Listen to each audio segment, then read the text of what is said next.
tsoam-ponenana olona sivianina avy any atsimo no voatery nandao ny fonenany tsy misy fiandraisana tanana ataon'ny fanjakana fiainam-pirenena tsy beazina angataka ny olona fa beazina hiasa sy hitantana Madagasikara sy ny SADC tsy manadino ny disadisanisy ny SADC matoa mampatsiahy ireo fifanarahana tany aloha joasa elinor manatra ny fiarabana tompoko lasy sy tompoko vavy tonga soa atao anatin'ny fotoanan'ny fampahalalam-baovao eto amin'ny fahitalavitra MBS asainay ampanajana ianao anaraka ny fampahalalam-baovao hatramin'ny farany mampambetra-panotanina ary hoe avitaiza iza ihany koa no namoaka ireny valy ny autopsie nilaza ny antony nafatiny ny ben'ny tanàna ny talata ny volonondry ireny hoy ny député Navaradrano raha azo tamin'ny antso antarby io tolakandro io samy gaga manoloana iny vaovao iny na ny tenany na ny fianakaviana raha ny fanazavana satria tsy nisy nampafantarina azy ireo hoe ny valy ny autopsie ary nambaran'izy ireo fa tsy taizana retina ny ben'ny tanàna manoloana ity raha ity fanampanazavana hatramin'ny androany mbola tsy nahazo fampafantarana ny fianakavian'ny ben'ny tanàna ny talatany volonondry izay nodimandry tampoka ny sabotsy lasa teo fa nivaly ny autopsie izay nangatah ny fianakaviana raha ny fanazavana solombavam-bahoaka voafito tao Avaradrano dia samy gaga na ny fianakaviana na ny tenany manoloana ny vaovao nivoaka tamin'ny tambazotra an-tserasera nilaza fa aretim-po na hafaty any toky Rakotondrazaka raha ny tokony ho izy raha teo dia tsy ambaratelo izany valina autopsie izany fa tsy ahaka eny amin'ny tambazotra sosialy dia mahavariana sy mahatalanjona ny fahenoana amin'ny réseaux sociaux any valiny autopsie nefa ny fianakaviana raha tsy mahalala tsy mahafantatra ihany koa satria raha ny fahalalako azy dia mijanona ho tsy ambaratelo ny zavatra tahaka an'izany fa tsy hoe fibolena amin'ny Facebook ohatran'io ka mahavariana mihitsy ireo olona milaza mahita volana alohan'ny biby ireo makasiana autopsie izay natao amin'andriamatoa ben'ny tanàna dia miparitaka ny anaty réseaux sociaux tsy haiko hoe iza moa zany no nilaza an'izany iza no nijustifie an'izany fa izahay fianakaviana n'andriamatoa ben'ny tanàna tsy ny tenako da nangataka ny autopsie dia navoaka amin'ny polisy tao amin'ny salle d'autopsie rehefa hanao ny autopsie ny professeur lehibe tao amin'ny ACRA rehefa vita ny autopsie dia nampiakanjo nataonay dia tona milazana aloha valiny hoe iza no nresahany zareo an'iny na namalina an'iny raha amiko fotsiny amin'ny misanandany andraikitra teo tamin'ny fahafatesana andriamatoa ben'ny tanàna dia tsy nafantatra mihitsy ny valiny autopsie akoatra izay no mafisiny ity solombavam-bahoaka Navaradrano ity fa tsy taizana retina ny ben'ny tanàna toky Rakotondrazaka ka nampametra-panontaniana ny filazana fa aretim-po no nahafaty azy teako n'andriamatoa ben'ny tanàna dia mbola sahaka ihany ny teny amin'ny solombavam-bahoaka satria izay roalahy dia varosalana dia olona tsy taizana retina izy ary nanontany an'ilay fianakaviana an'ilay tapoara sady tsy taizana retina izy tsy manana retina ihany koa dia izay no mahavariana amin'ilay fahafatesana arina izay raha tsy iny satria somary vanidimy izay mbola niona mifampiresaka an-taribia dia tonga ny asabotsy maraina dia hoe mangata milamilansa hitransferena azy any amin'ny ACRA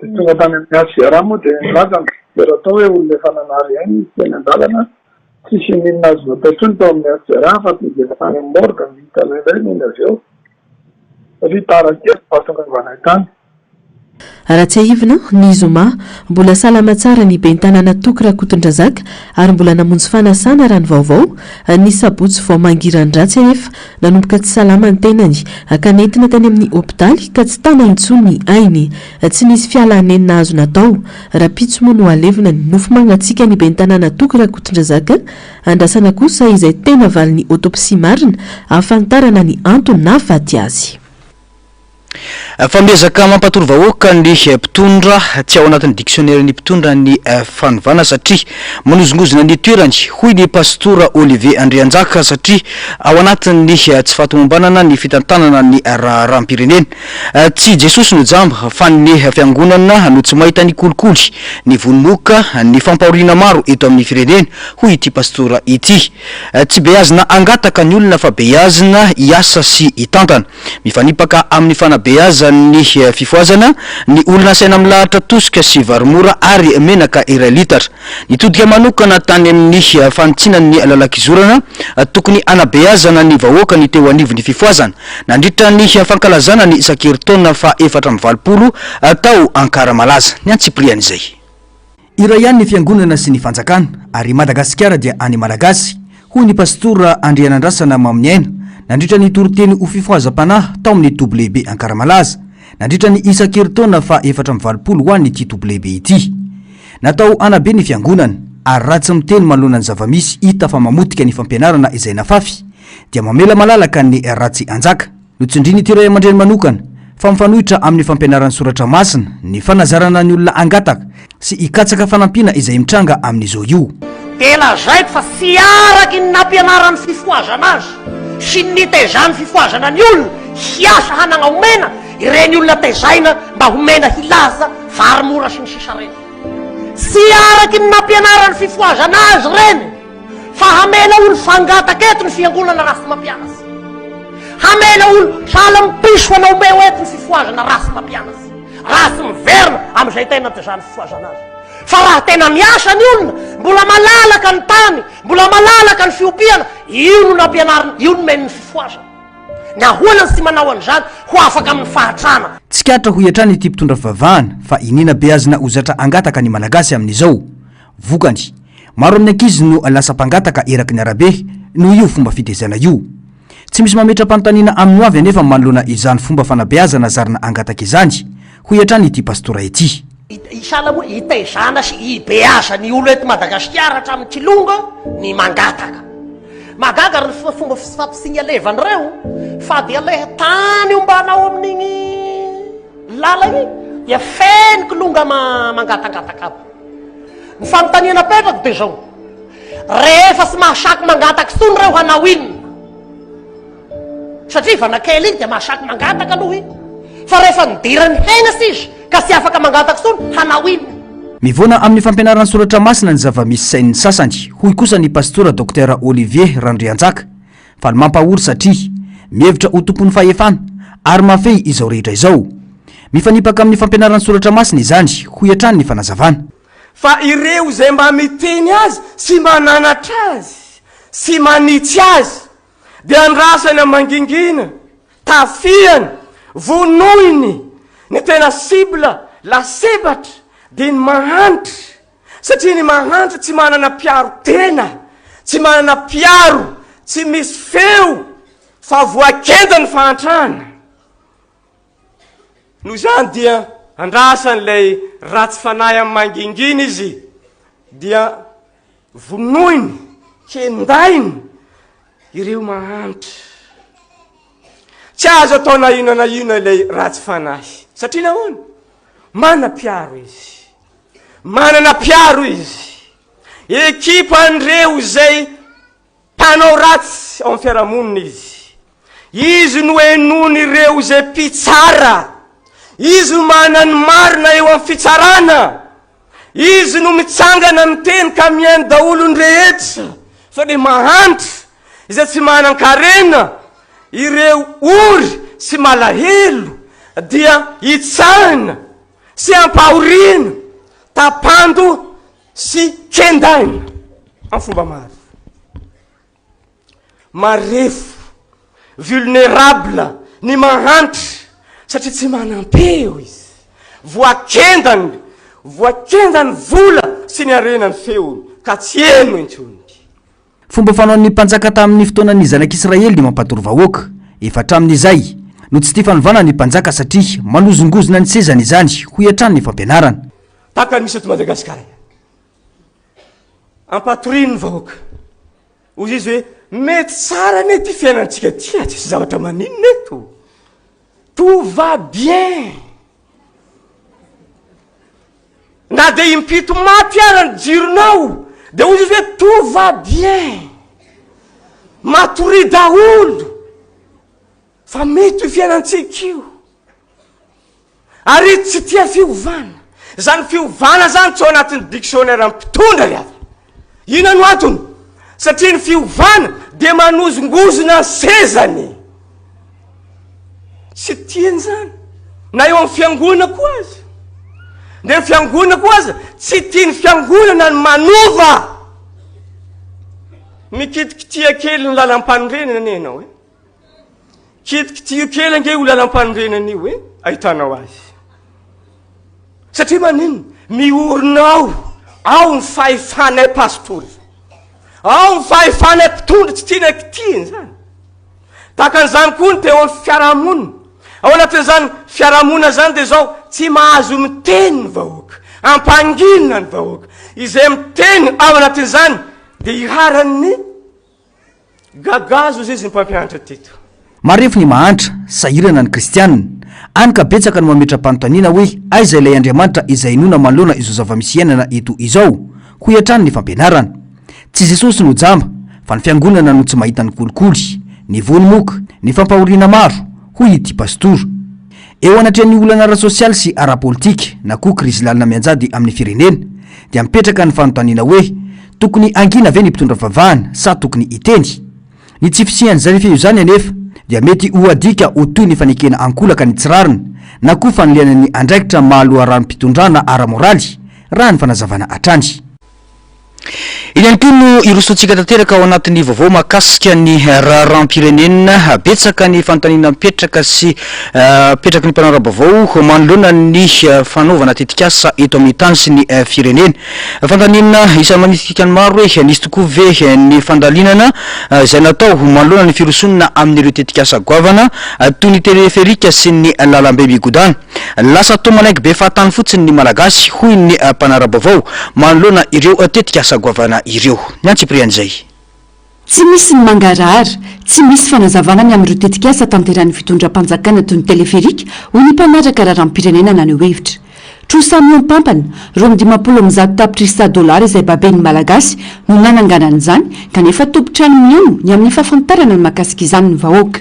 fantatsika veny nanaovana an'le projet talohan'le projet tiako tenenina hoe hatramin'ny voalohany dia tsy nahazo information mihitsy tsika raha mahakasika ny tetikasa laky arivo zao tsy fantatsika ohatrina ny budget avaizana anaovana an'le izy toy izany koa ny teleferika moa efa hitatsika hoe mindram-bolontsika misy zanabola araky ny analizan'ireo mpanao famakafakana dia avorongeny ny vola zay averintsika zany amin'ny trosan'ny teleferika dia mampametra-panontaniana le izy hoe lahara-pahamehana tokoa ny ve lasa manaiky be fahatany rehetra ankehitriny manoloana ny fomba fitantanana tokony hatonga saina rehetra izany ny fanamafisana manana didy sandraikitra ny olo-pirenena andinika isanaraka ny vizotron'ny rahampirenena fa tsy mijana ho mpitazana fotsiny ankoatra ny teleferika iriarian'ny mpitondra ankehitriny ny fahavitany ampandalana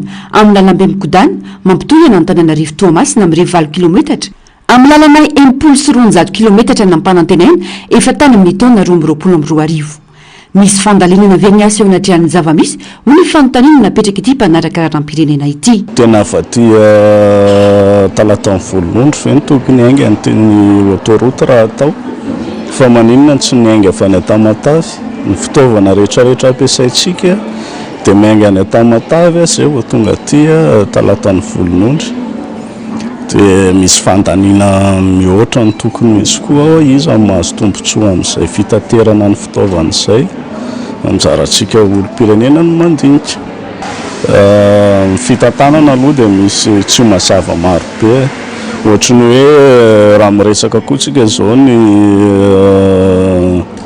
groupe ny Jirama 4 taona le izy ao Tamatavy izay tsy zakany lalantsika tsy haiko hoe misy fandaniana manokana ve alohan'ny asa ho tanterahana isika moa zany tsy mahazo fanazavana mahakasika an'izay fa azo lazaina hoe manaiky be fahatany fotsiny ve ny vahoaka zany amin'izao satria efa fanapa-kevitra fandraisina le izy efa miroso zareo dia fanairana ny olo-pirenena no azo atao hoe tsara sika mandinika tsara sika manara-maso ny fitantanandraraha-pirenena ampandalana izay miteraka faneo-kevitra maro anaty tamazotra antserasera ny finitra izay tsy mifanaraka amin'ny malalabe mikodana azy raha tsy resaka afa-tsy ny kalitaonitara izay mandrakitra ny arabe manify sy ny fisiny viviliana isan'ireo fehipetra farany kely takina amin'ny malalabe mikodana azy anefa ireo raha ny fanamariana samihafa raha ny zava-misy any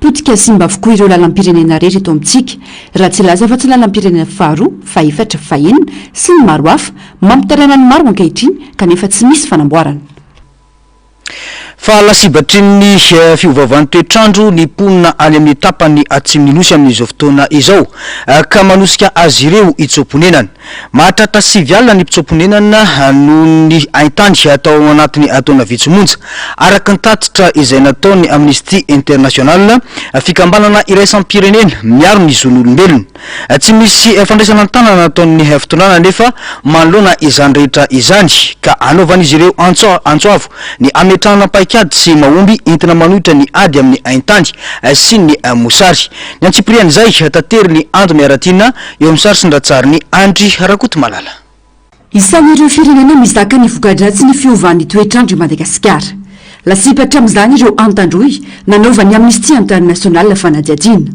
miroitra mamonjy ny faritra iboeny sy ny ilany avaratra tsy nananosy ny ankamaroan'ireo mponina ny atsimo noho ny aintany tafahoatra tao anatin'ny taona vitsomonja mananika ny 9 alina ny olona voaterina eto an-toeram-ponenany tsy maraka azy ireo intsony toerany ivanontanany ho ny fanamafisana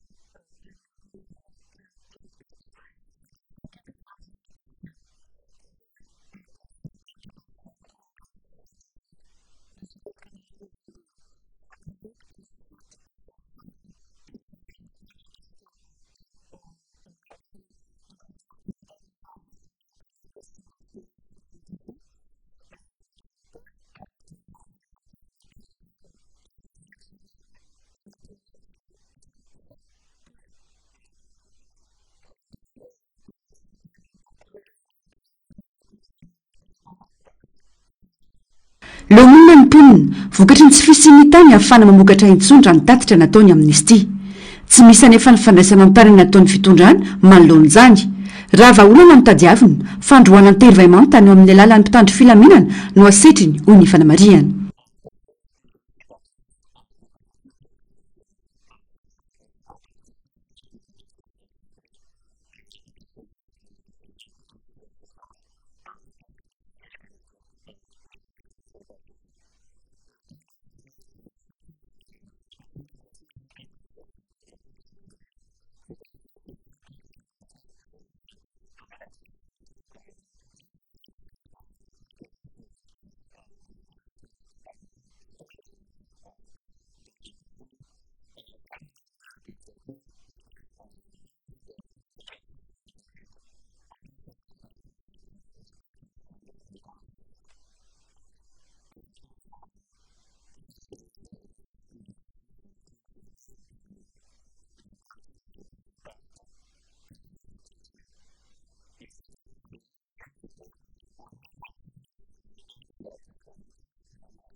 tsy voahaja intsony izy ho ivezivezy malalaka vo hitsakitsaka ny zon'olombelona raha nitranga mazo ireo fianakaviana mitsoponenana raha nitatitra mahatratra 500 kilometatra ny lalana miazo any boeny atao ditongotra sady tsy misy vatsy ny toerana hialala sasatra akory tsy vitsy amin'izy ireo raka izany ho hiaran'ny fanararotana samihafa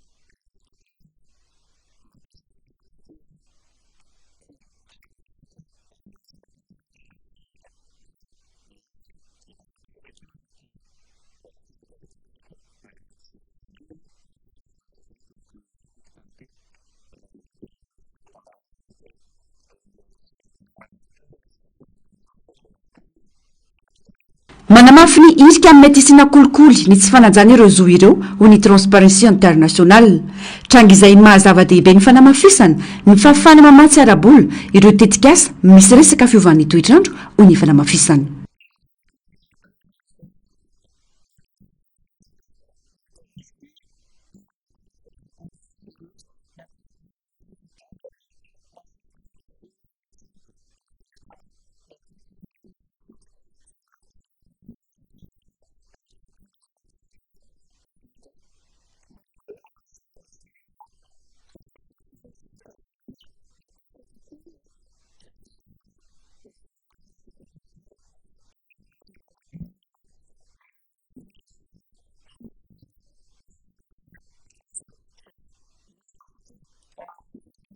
Anisan'ireo siatra hitana taratra tsy fisina mangarahara ny makasika ny fiovan'ny toetrandro kanefa azona famatsimbola betsaka ho ny fanazavana. Mananjo ny sitraka vaovao ny rehetra ho ny transparency. Zava-dehibe ihany koa ny fisina lalàna fa ny raha maso ny fanodinana ny tetikasiny fotony tena hipaka amin'ny fiarovana ny zon'olombelona.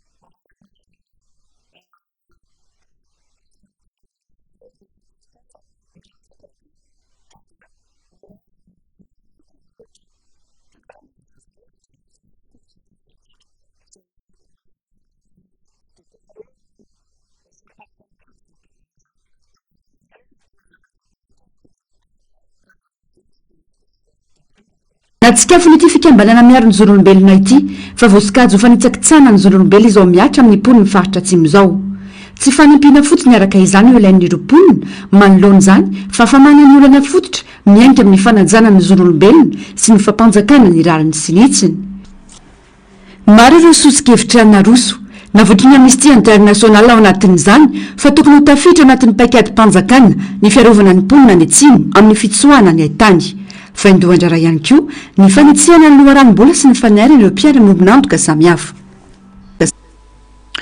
Faniteraka adevitra ara-politika ny naneken'ny SADC ny mpitondra ankehitriny ho filohan'ny ity vondrona ity. Ratsevina manko dia nosaziny SADC i Madagasikara ny taona 2024 noho ny fanonganam-panjakana izay nataony mpitondra ankehitriny io.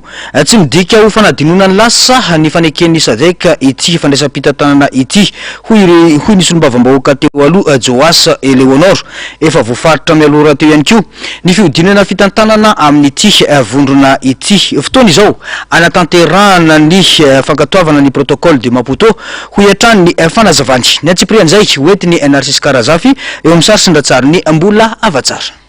Tsy midika hoe adin'ny SADC ny lasa teto Madagasikara hoy Joas Eleonor manoloana ny faneken'ny SADC ny mpitondra malagasy hitantana ity vondrona ity ato anatin'ny herintaona. Raha tsy ahivina tokoa manko dia nosaziny SADC i Madagasikara tamin'ny taona 2024 atao ry ny fanonganam-panjakana nataon'ny mpitondra amin'izao na aton'ny SADC tsy ho mpikambana tao amin'ny Madagasikara nandritra ny 5 taona ny taona 2024 vao tavaverina indray teo anivony ity vondrona ity. Ny mahafilohan'ny SADC ny Rajoelina dia mifanaraka amin'ny fiodinana sy rafitra efa voafaritra ao amin'ny SADC ary tsy midika velivelo hoe izy irery no manapaka sy mibaiko hoy Joas Eleonor. Raha ny marina dia mifototra amin'ny fifandimbiasana isaky ny firenena mpikambana ny fitarihan'ny SADC ary efa fantatra mialoha sahady hatramin'ny taona 2024 ny filoham-panjakana avy amin'ireo firenena mpikambana izay hitana izany andraikitra izany. Filohan'ny SADC koa tsy hoe voafafan'ny zavatra rehetrarehetra dia adino dia tsisy fampatsahivana tsony na tsy anakely tsony. Io koa filohan'ny SADC mihodina io ary fandaminana eo anivony efa fantatra hatrany amin'ny taona 2024 ngamany hoe izy daholo no filoha ifandimby eo hitarika ny SADC misy antony misy andraikitra ifandimbiasana zany ao anatin'izay rehetrarehetra zay fa ny andraikitra sy ny ataoko hoe fepetra miankina amin'ireo tsirairay ireo dia mbola mipetraka daholo. Ny taona 3 sy 4 arivo isan'ireo firenena nanasonia ny protocole de Maputo i Madagasikara taty aoriana nefa dia tsy nisy intsony ny toyany na fampiarana izany nataon'ireo fitondrana ny fandimby mbola naovan'ireo fiarahamonim-pirenena maro adisisika amin'izao fotoan'izao ny ampanakery izany. Tsy adin'ny SADC sy ny vondrona afrikana nefa izany satria tamin'ny fivoriana ny alahady sy ny alatsinainy teo dia nampatsiahy izany indray ny SADC ary nanentana ireo firenena mbola tsy mampanakery ireo fifanarahana maro no soniavina teo anivony ny SADC. Ny tantara tsy fanadiny ary mipetraka foana. Ohatra anankiray raisiko akaiky ahy satria mahavehivavy ahako dia misy ilay atao hoe protocole de Maputo izay nilanina teo anivony SADC sy ny vondrona afrikana kasika ny zo ny vehivavy afrikana. Nanao sonian'io tamin'ny fotoanandro ny Flora Valomanana tamin'ny taona 3 sy 4 arivo. Taty aoriana nefa ny mpitondra ny fandimby dia tsy nahavita ny ampanakery an'io protocole de Maputo io izay mbola mila ny atao hoe ratification ety anivony Repoblika Malagasy. Dia mampatsiahy SADC hoe etanina ny firenena izay mbola tsy nahavita ny fampananakery ny instrument juridique atao anatin'ny SADC ka anao izay tokony atao momba izany. Taiza moa nahitako an'izany tamin'ny tatitra farany communiqué mivoaka tamin'ny fivoriana farany atapony natao tamin'ny teto Madagasikara tamin'ny lahady sy tamin'ny alatsinainy. Irika fanararoatra ny fandraisan'ny Madagasikara ny fitariana ny SADC ka tokony ampiarina ny fankatoavana io fifanarahana Maputo io eto amintsika ho fanamafisana sy fampiarana ny zon'olombelona indrindra ny vehivavy sy ny ankizivavy hiatrany Joasy Eleonora sakana lehibe amin'ny fankatoavana feno amin'ity fifanarahana ity anefa ny andiny 740 izay miresaka mivantana ny interruption thérapeutique de grossesse na ny ITG na ny fampitsaharana ny voka ara-medikaly. Ity andininy ity dia mikendry ny iarovana ny vehivavy amin'ny toe-javatra mampidi-doza toy ny fitondrana voka amin'ny fanolanana sy ny maro hafa. Ka zany rehetrarehetra zany dia tokony hitarika antsika makany amin'ny fankatoavana n'io protocole de Maputo io. Ny tena sakana moa amin'izao fotoan'izao dia ilay andiny 740 mikasika ny fampiatoana voka noho ny antony ara-pahasalamana. Zava-misy eto amintsika io ary fiatsaram-belatsenga ny lazana hoe tsy misy fanalana zaza zany eto Madagasikara fiampiatoana voka noho ny antony maro izay tsy ho tany saiko eto satria tsy dia izay moa ny fanontaniana ka zavatra roa no mety hitranga na hiditra amin'ny fankatoavantsika fa ailana kely ny mikasika an'iny andiny 740 iny izay le hoe ratification avec réserve. Dia atao ahoana zany io resaka io izay zava-misy iainan'ny vehivavy malagasy amin'izao fotoan'izao ary miatra manaina sa ve tena hidirantsika ankitsi-po ny protocole de Maputo amin'ny ankapobeny dia mandray andraikitra ny firenena malagasy satria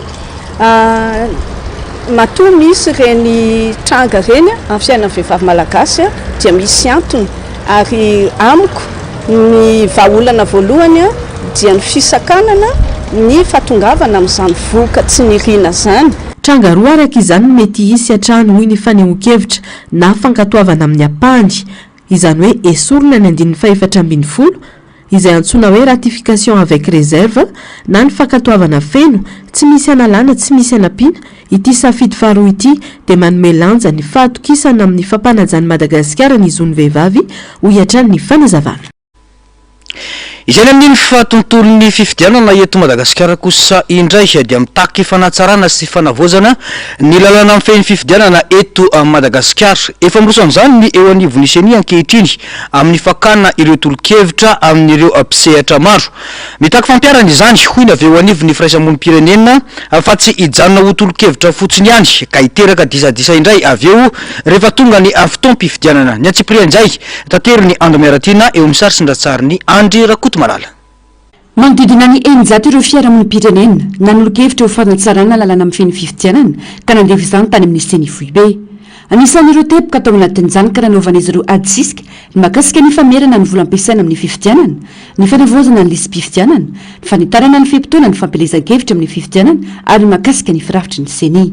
Na anisan'ny natolotra atao anatin'iny dia hoe ny famerana ny vola ataontsika hoe ampiasainy ataontsika hoe ny mpanao politika ao anatin'ireny ao ihany koa ny ataontsika hoe ny fijerena mahakasika an'io ilay ataontsika hoe ny ralina zany na ny fanavozana eo amin'ny fijerena ny atao hoe ny liste électorale zany ao ihany koa ny ataontsika hoe ny fanitarana ny fotoana rehefa amin'ny fampelezan-kevitra amin'ilay fifidianana mety isan'ny ambaratonga ny ao anatin'ireny izay ataontsika hoe misy mety na maromaro zany ao anatin'iny ny voalaza ao anatin'izay fa efa niarahana nandroso tany amin'izareo zany iny dia eo amin'izay ny ahafahana mijery hoe reto no azo tanterahana, reto ny ataontsika hoe tsy maintsy mety misy manko ny tena ataontsika hoe na eo ihany koa natao hoe ny firafitry ny seny izay ataontsika hoe nasina fijerena ihany koa mahakasika an'izay hoe ohatrany ahoana ny rafitry nisy io seny io zany ao anatin'izay. Natsikafo ny teo anivon'ny safidy ny tokony namafisana ny fampiana ireo tolokevitra maro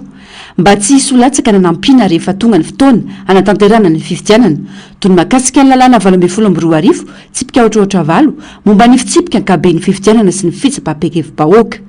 Mitaky famivondronana ireo mpisehatra rehetra amin'ny fifidianana izany ahafana mijery sy mandinika ireo tolokevitra azo raisina sy hatsaraina ahafana mitondra fanovana. Izay zavatra tapaka tanatin'ilay comité consultatif rehefa avy eo rehefa nitanterahana izy dia nisy fivavahana teny an-dalana atao anatin'izay. Izay zany anisan'ny hoe somary nanamarika satria rehefa avy eo nentina teo anivon'ny analyse dia nisy zavatra ny fivavahana atao anatin'izay. Izay no ataontsika hoe tsara isin'ilay ataontsika hoe rehefa hiroso ao anatin'izay dia ifampiresahana entsoina ny rehetra ao anatin'iny satria ny raharaham-pifidianana nge raharaham-pirenena dia ny acteur rehetra ao anatin'iny dia mba atao an'izay le hoe tsisy tsony izay le hoe hafa ny zavatra naroso rehefa tonga ary amin'ny fanatanterahana anazy dia misy latsaka ao anatin'iny sy nampiana atao anatin'iny.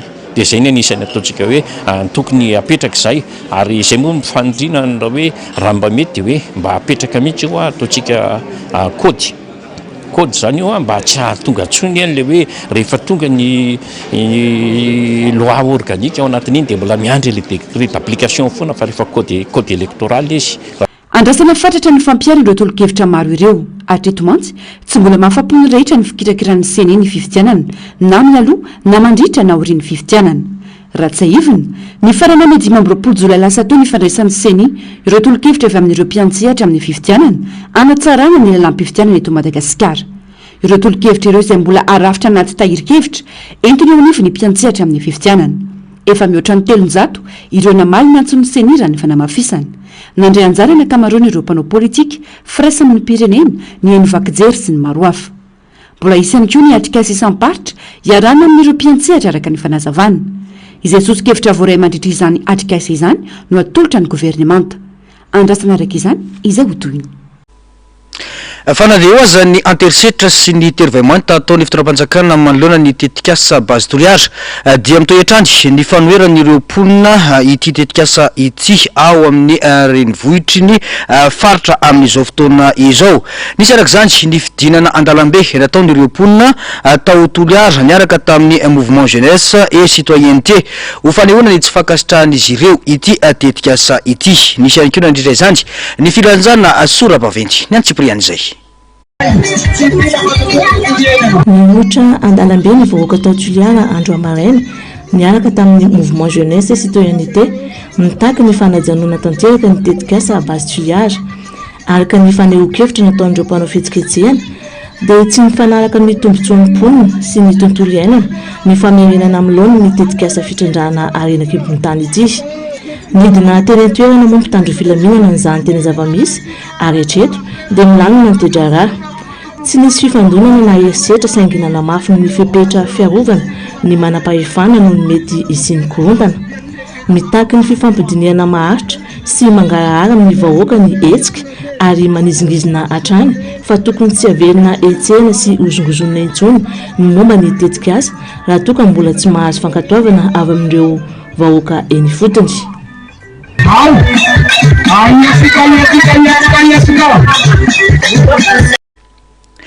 Izay ny tany toliara fa tao Tomasina kosa dia raikitra ny torabato nataon'ireo mpianatry ny université manoloana ny fitakina ho an'ny fampandehanana ny jiro amin'izy ireo. Manoloana izany dia rem-pianakaviana iray no tratry ny torabato nataon'ireto mpianatra ireto izay fantatra fa rem-pianakaviana no dia avy nanao fialan-tsasatra tany ny Antoirana. Ny Antsiprian'izay. Vokatry ny fahatapany herinaratra matetika dia naneho ny atezerana ireo mpianatra amin'ny université Barikadimy Tomasina ao Malarivo. Nivoaka ivelany teny amin'ny arabe ireo mpianatra ka nitoraka fiaraka. Vokany dia rem-pianakaviana iray tao anaty taxi borosy no naratra mafy fotorabato. Raha ny vaovao dia olona avy niala sasatra tany Tomasina ity rem-pianakaviana tratry ny torabato ity. Nalefa avy hatrany tany amin'ny hôpitaly be ny naratra. Noraisiny université ny Tomasina antanan tanteraka ny fitsaboana azy. Manameloka tanteraka ny fihetsika fanakorontanana sy mahavandoza toy izao ny université ny Tomasina ary nanamafy fa izy fanadihadiana sy fepetra entitra ho raisina amin'izay tompony antoka tamin'izany. Fantatra ihany koa fa ho raisin'ny faritra antanana ny fampodiana azy ireo aty Antananarivo. Raha fomba vao afatanteraka kosa dia 7 isanjato monja amin'ny reny no miteraka sy miatrika fiterahana anatina tobim-pahasalamana. Vokatry izany dia tafiditra ao anatin'ny firenena nazo fanampiana amin'ny mahaolona mitentina 2.7 tapitrisa euro avy amin'ny vondrona Europeanina ny Madagasikara. Ka ny 7 tapitrisa euro no natokana ho an'ny firenena. Ny Antsipriany izay tateriny Narcisse Karazafy eo amin'ny sary sy rindratsarin'ny mbola avatsara. Vehivavy 470 amin'ireo vehivavy iray etsy miteraka no maty eo am-piterahana 7 isanjato monja amin'ireny no miatrika fiterahana anaty fotodrafitra sara-pahasalamana 2.7 isanjato ny vehivavy 5.20 ka hatramin'ny 7.20 taona no misedra herisetra ranofo sy arabatana manomboka eo amin'ny 5.20 taonany. Santionany amin'ireo olana sedrain'ny vehivavy sy ny tovavy amin'ny andavanandro ireo ka mahatonga ny Madagasikara hisitraka fanampiana amin'ny mahaolona. Anisan'ireo firenena voalohany nahazo fanampiana amin'ny mahaolona amin'ny alalan'ny teti-bola 2.7 tapitrisa euro avy amin'ny vondrona Europeanina ho an'ny tapany atsimon'ny Afrika sy ny ranomasimbe Indiana amin'ny taona 2024 ity Madagasikara. Ho an'ny Madagasikara manokana fanampiana 7 tapitrisa euro fanampiny no natokana ho an'ny fampidirana sakafo sy ireo fitaovana ara-pidiovana, ny fanohanana ny fanabeazana sy ny vonjy-taitra ary ny servisy ara-tsakafo sy ny fanarenana amin'ny loza voajanahary. Ho fanamariana ny fankalazana ny andro maneran-tany ho an'ny fanampiana mahaolona androany, nisy ny fifananana sary nasionaly natao anehoana amin'ny alalan'ny sary ny ezaka nataon'ireo mpisehatra amin'ny mahaolona indrindra ny anjara toeran'ny vehivavy sy ny tanora amin'ny fanampiana sy ny fanarenana ny krizy. Hita amin'ireo sary ireo ny fandraisana an-tanana amin'ny toerana maro manerana ny Madagasikara nanomboka ny taona 2024 hatramin'ny taona 2025. Arak'izay aide humanitaire zay dia focalisé tao amin'ny resaka aide humanitaire izay natokana le concours natokana ho an'ny jeune eran'ny Madagasikara ao anatin'ny salataona 7 ka hatramin'ny 30 taona. Dia fanolorana an'ireo mari-pakasitrana ho an'izay nahazo ny voalo sy ny concours tamin'ny kategoria anankiroa satria nizara kategoria anankiroa izy ny kategoria amateur sy professionnel. Dia izay no natao teto androany zany akoatran'ny célébration ny journée internationale de l'aide humanitaire sady koa journée internationale ny photographie koa androany. Dia lanjan'ny sary aloha raha eto Madagasikara dia lanjan'ny sary aloha somary raha eto Madagasikara mbola tena azo lazaina fa tsy misy lanjany betsaka raha tsy laza fotsiny hoe vitsiny mbola tena manome resaka ny valeur ny sary eto amintsika satria lasa tsy raisina hoe asa izy fa lasa raisina fotsiny ohatrany hoe hoe fialamboly patience ny zavatra ohatr'izany nefa tena asa anankiray manokana mihitsy ny atao hoe asa sara eto amintsika tsy tokony tsinitsiniavina zany tsy tokony atao ankilabao. Notolorana fisaorana sy nomena voninahitra ihany koa ireo mpiasa misehatra amin'ny fanampiana maha-olona izay miasa andro aman'alina iny Kianja amin'ny fepetra sarotra anampiana ireo marefo indrindra no tsy ahivina ihany koa ny mahazava-dehibe ny filan'ny vehivavy sy ny ankizivavy manoloana ireo antotanisa maro ireo. Izy ireo matetika no lasibatry ny herisetra, ny tsy fanjarian-tsakafo ary ny fanavakavahana araky ny nasongadina nandritra ity fifananana no karakarain'ny UNFPA ity. Vavony kolotsaina kosa mitaky fanatsarana maro ny fampiroboroboana ny kabary izay kolotsaina mampiavaka ny malagasy eo anatrihan'izao tontolo izao. Na eo aza nefa ny mety olana sedraina dia maro ireo tanora liana ary miditra antsehatra tamin'ny fikabarina. Profon'izany ny fahavitany ireo tanora 770 nivoaka tamin'ny fomba ofisialy ny alahateo avy amin'ny fikambanana saloy fito mikabary sy ny fikambanana famoho ny Antsiprian'izay. Mitaiza sy manabe ny kabary amin'ny literatura azy. Manana anjara asa goavana amin'ny fiainana andavanandro sy ny fiainam-pirenena mihitsy raha tsy laza afa-tsy ny fampiroboroboana ny tenin-drazana sy ny fitazomana ny kolotsaina maha-malagasy. Misedra olana goavana ireo mpiantsehatra ankehitriny indrindra amin'ny famontana boky. Saika manala-tanana avokoa no manampy azy ireo amin'ny fanatontosana izany ka andrasana tohana avy amin'ny ministera tompon'andraikitra. Manao ny eny so zavatra izahay entina anabeazana ny taranaka satria sadinoana fa ny kabary dia mirakitra fanabeazana toy ny hoe ny fitenin-drazana, ny fomban-drazana ary ny tantaran-drazana dia ny pikabary zany lohalalana amin'izany fanabeazana zany. Todika amin'ny ministeran'ny serasera sy ny kolotsaina izay mba entina hoe anamorana ny amin'ny fanotana amin'ny boky ohatra satria ny boky dia mipetraka ho lova-taranaka faramandimby tsy mbola misy mahasolo boky ny teknôlôjia izay miditra ankehitriny fa amin'ny boky ihany zany no sopotra ny tahirizan'ny tolo ny hason'ny kabary malagasy dia eo zahay vonona hiatrika an'izay hoe mety olana sy sedra miandry aminay zany fa ilombiandosy araraka tany ty ason'ny kabary malagasy ty dia sorana an'Andriamanitra fa misy hatrany ireo mpanohana dia tsy miady rery izay filopika manana fa manana an'ireny olona ireny. Azo atao tsara ny mampifanaraka ny kabary sy ny fanatontoloana hoy ny fanazavana.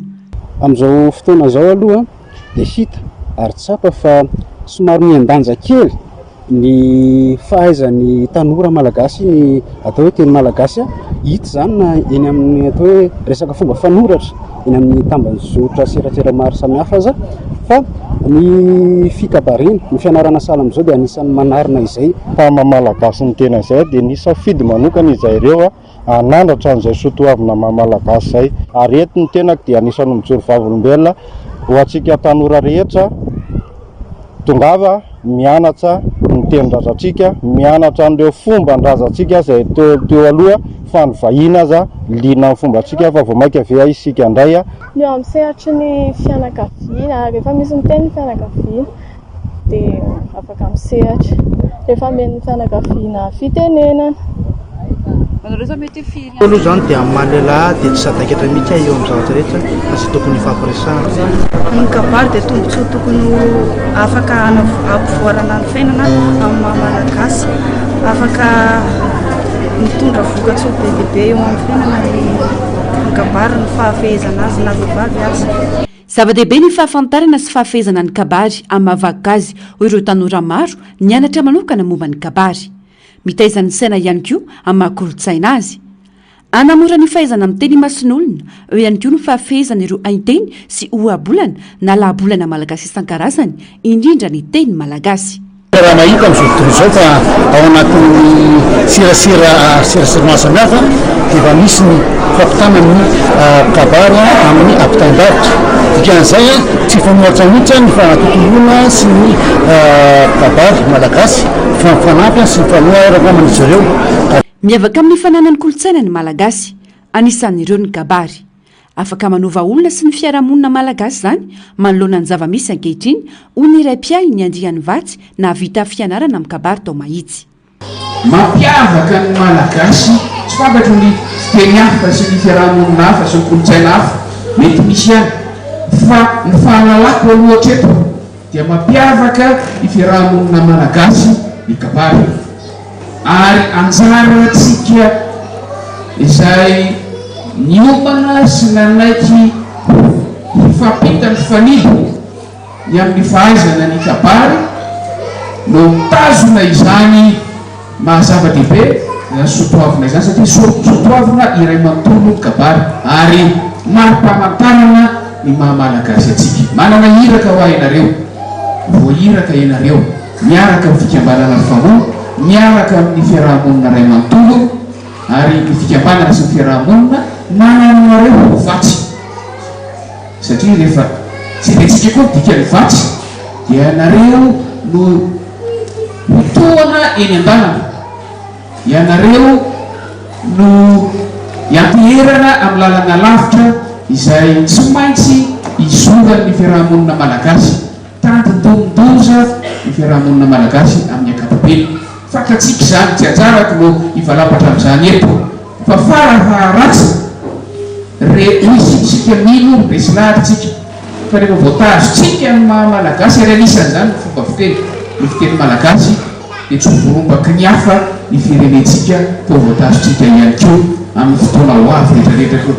Mahaleo mahalasana samy mahavita ny adidy tanikatsika tsirairay avy ary mamerina fankasitrahana tamin'ny fisafikianana marina fa adidy sy andraikitra no raisina amin'izao fiahina izao kanefa matotry nanda dia vonina ny ara-iasa aminareo. Manana didy sy andraikitra goavana amin'ny kabary indrindra eto anivon'ny firenena. Sa manao ny ainy tsy ho zavatra ny rehetra fana mampiakatra avy ny lentan'ny mpikabary sy ny lanjanjany ao anatrehany firoboroboany teknôlôjia. Efa nankatoavina ho isan'ireo harem-baka ny UNESCO rahateo ny kabary ka tsy tokony handalo fotsiny izany. Mahaliana ny maro indrindra ny tanora izany ankehitriny ary efa misandrahaka ihany koa amin'ny sehatra maro lafy.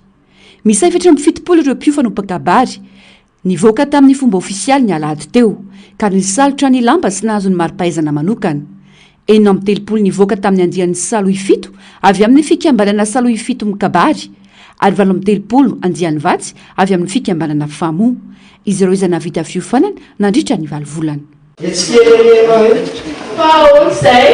Manandresaka tiana atao vetivety monja tiana tapa fa tsy mba somoa ambara hoe monja misera aminao ka taitra metivitanao koa mantsy ka ilay folokely ty dia tena papanao satria ty araky fangia ka manolotra afy ty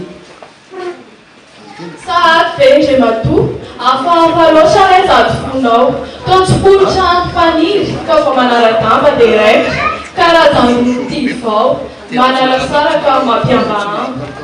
Tia, babkaza manska resputi, maniri aratarana aminao, ye, anio ka uduri. Kayo marem tabenyo puno mbandinina.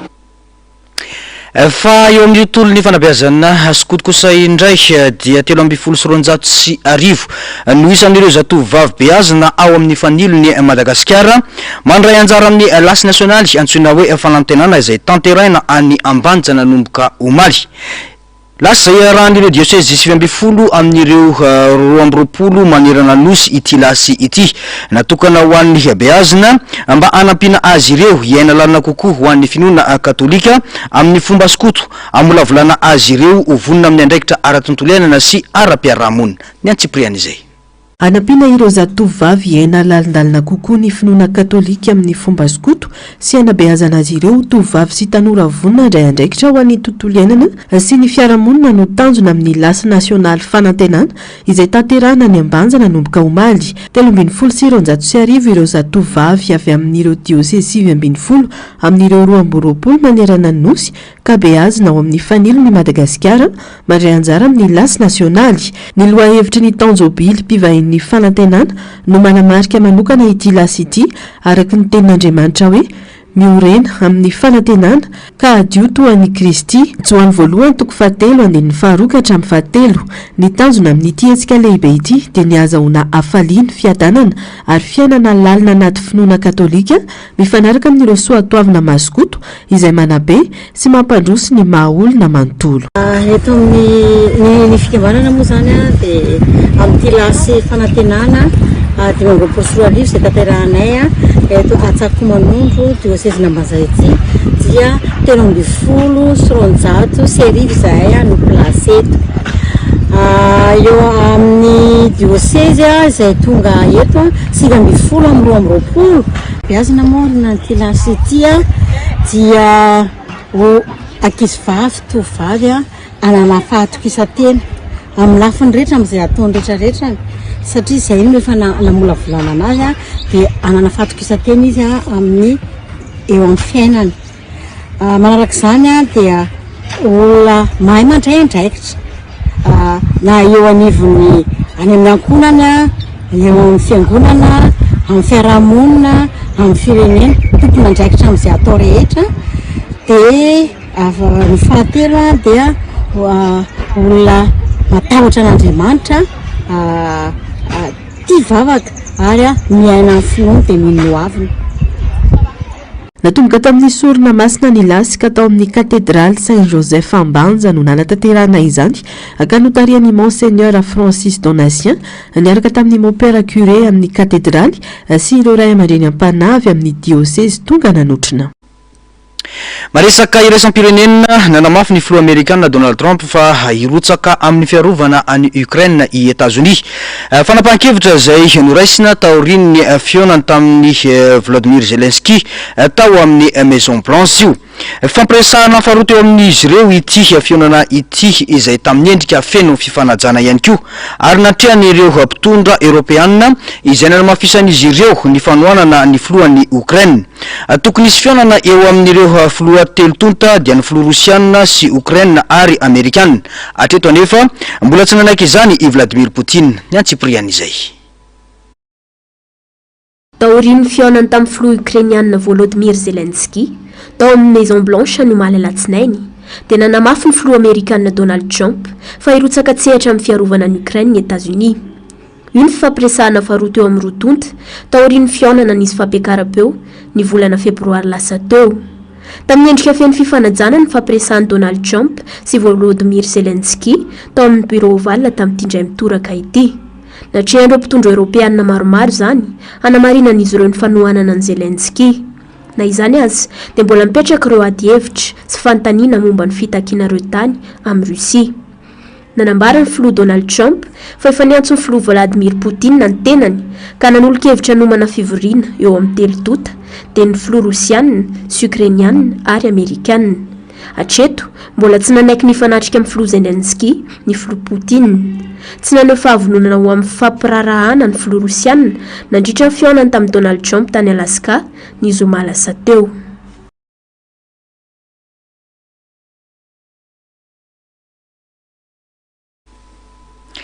Ny tsenan'ny bibilava enanalika ary enambolavo ao Chine. Ilay tovavy nilatsaka avy eny amin'ny 3 kilometatra mialany tany ka namakivaky ny alan'ny Amazonie nandritra ny 12 andro. Ny tsena famarotana zanaka ovady ao amin'ny foko atao hoe Roms ao Bulgarie. Ireo no tranga afakely hoetiny saranjaratina amintsika.